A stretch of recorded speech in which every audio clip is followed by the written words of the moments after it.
Uplynulý víkend sa v Lohovci konalo viacero podujatí, na ktorých si deti mohli užiť Deň detí. A tak ako v sobotu, aj v nedeľu bol pre ne pripravený program. Na Lohovskom zámku sa totiž konalo divadelné predstavenie Trojruža, ktoré deťom prišli zahrať herci z Neva divadla. Snažíme sa robiť každé divadlo inak a povedali sme si, že nemáme nič také klasické.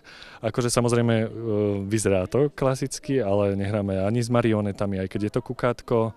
Hráme to s manekínmi, ale jednoducho sa nám k tej téme Dobšinského a ľudovým rozprávkam hodilo, že sa trošku takto vyfintíme a chceli sme tam dodať ten náš vtip. Je to príbeh o tom, že o sľube, o tom, že keď niekomu dáme sľub, treba ho dodržať.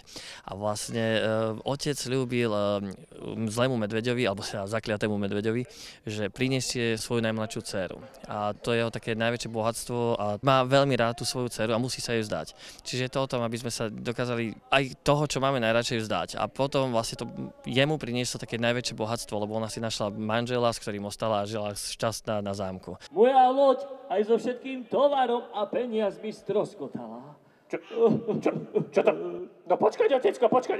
A čo moje nové šaty? Predstavenie, ktoré sa konalo na nádvorí zámku, malo nielen zábavnú, ale aj edukatívnu formu. Herci prostredníctvom príbehu, počas ktorého používali rôzne bábky, vysvetlili deťom, aké je dôležité dodržať sľub. Najväčší poklad je môj, otecko. Hovorte, čo zostalo.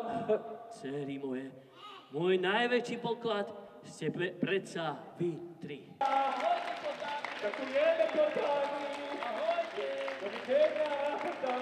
No podľa mňa to bolo zábavné, aj také ponaučné, alebo jak by som to povedala. A čo sa ti páčilo najviac? Asi keď leteli na tom balóne. Strašne sa mi páčilo, bolo to super. Jak tam tie dcery, keď prišli, že čo má, že jakého ženícha, alebo oni si mysleli, že tu budeme toho medvedia. Pekné. A čo sa ti najviac páčilo na divadelku? Ako boli na tom balóne. Počas predstavenia deti odpovedali hercom na rozličné otázky a po jeho skončení sa mohli s nimi a bábkami odfotografovať. Z divadla si tak okrem zážitku odniesli aj peknú spomienku.